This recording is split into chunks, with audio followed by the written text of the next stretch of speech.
हा महाराज सांगतात जो धनवंता लागी सर्व मान्यता ही जगी माता पिता बंधू जन सर्व मानिती वचन. जोपर्यंत तुमचे खिशे भरलेले आहे, कोणी म्हणे दादा, कोणी म्हणे काका, कोणी म्हणे मामा, मामा काका त्या ठिकाणी जोपर्यंत तुम्हाला पार्टी करायला बोलवतात तोपर्यंत त्यांच्याशिवाय तुम्ही जेवणार नाही, त्यांच्याशिवाय राहणार नाही, त्यांच्याशिवाय खाणार नाही. पण मामाचे असताना एकदा का खिशे मोकळे झाले मामाला गल्लीत सुद्धा कोणी विचारत नाही. म्हणून तुकाराम महाराजांचं प्रमाणे धनवंत लागी सर्व मान्यता आहे जगी यशस्वी सर कुली नस पंडित श्रुतिमान गुण कहा सही वक्त सत्यवर्षणे सर्व गुण कांचन वासरे.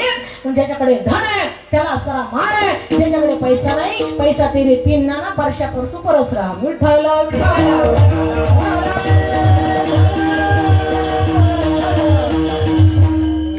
पैसा नसल्यावर आपल्याला कुणी जे हरी सुद्धा करत नाही. थोडा पैसा आला की परशुराम साहेब जे हरी, त्याच्यापेक्षा जास्ती आला की परशुराम शेठ जे हरी, त्याच्यापेक्षा जास्ती आला शेठजी नमस्कार. का त्याला परशा म्हणून सुद्धा कुणी बोलत नव्हतं, पण आता पैसा आला म्हणून तिथं मान आला, धनही आलं आणि मानही आला. विठाला विठाला म्हणून त्या ठिकाणी महाराज सांगतात निष्काम प्रेम कोणी तुमच्यावरती करू शकत नाही. राजावरती जरी तुम्ही प्रेम केलं, राजा सुद्धा एक दिवस तुम्हाला भिकारी बनवल्याशिवाय राहणार नाही. विठाला विठाला विठाला.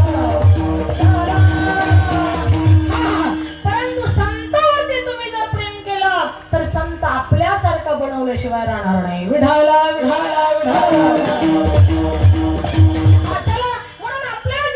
आपली आई आणि बाप आणि संत हेच आपल्यावरती निष्काम प्रेम करू शकतात. म्हणून महाराज सांगतात आईने एवढे आपल्यावरती उपकार केलेले असतात, म्हणून आईला सुद्धा म्हातारपणी वृद्धाश्रमामध्ये टाकायचं नाही. ग्रामीण भागामध्ये हा विषय घ्यायची गरज सुद्धा नाही, परंतु त्या ठिकाणी कुठे कुठे अस्तरी घेण्याची गरज आहे, काळाची गरज आहे.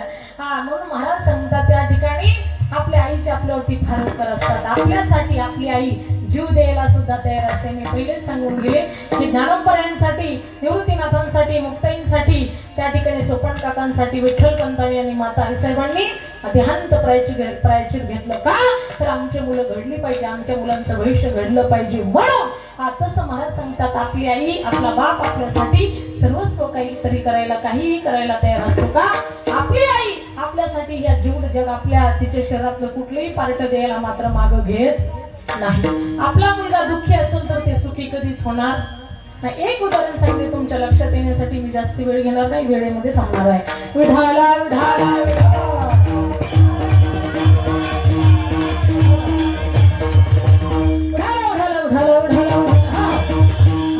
म्हणून त्या ठिकाणी महाराज सांगतात एक बिचारी माऊली होती आणि एक तिला मुलगा झाला, परंतु मुलगा व्हायच्या अगोदरच मुलगा तिला असताना पोटामध्ये असताना तिचे पती निवर्तले येत निवर्तन ते तद्धाम परम मम कशाने गेला.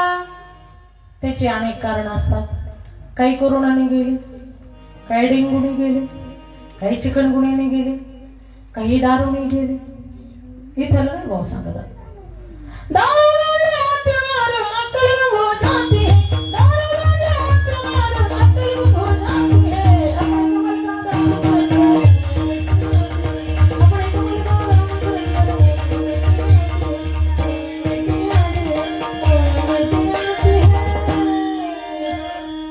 आपण सांगतच नाही, अजिबात नाही. आपल्या कानाला खडा तिकडलं सांगतो. हा काल परवा गेलो ना म्हणजे कळमला कीर्तनाला, तिकडलं सांगतो. महाराज व्यसन करू नका, फॅशन करू नका. नर नाही अमोल किमतीचा नर दे, नर दे निधान लागली हाती उत्तम सारा उत्तम गती देवाची होईल म्हणते ती होती तरी का चित्ती न धरावे. शरीराचं मूल तुम्हाला कळणार नाही. कळतं कधी तुमचं दातवाडी जरी गेली ना, मग त्यावेळेस दात बसायला गेलं ना, मग एक दात बसवायला 40,000 लागतात. किती? त्यावेळेस कळतं अगो माय डॉक्टरने एवढे पैसे घेतले, अगं माय त्याची किंमतच तेवढी. अमोल किमतीचा हा नर द्या, याची किंमत करा. विठ्ठल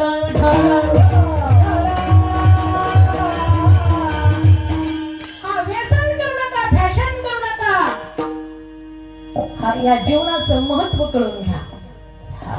म्हणून माणसं कशाने मरतील हे सांगता येत नाही. त्या बाईचा नवरा व्यसनाधीने गेला, तो मरण पावला. मरण पावल्याच्या नंतर 1-2 महिन्यानंतर तिची बिचारीची डिलिव्हरी झाली. तिला संतान मुलगा झाला. डॉक्टर साहेबांनी सांगितलं ताईसाहेब चिंता नसावी, सुंदर असा मुलगा झालेला आहे. आईसाहेबाला त्या ठिकाणी ऐकून छान वाटलं, आनंद वाटला आणि त्या ठिकाणी अभिनंदन केलं त्या मुलाच्या आईचं. आणि डॉक्टरांनी त्या ठिकाणी परत सांगितलं, ताईसाहेब या ठिकाणी तुमचा मुलगा छान आहे, सुंदर आहे, पण आलं की इति गुह्यतमं शास्त्रं, काहीतरी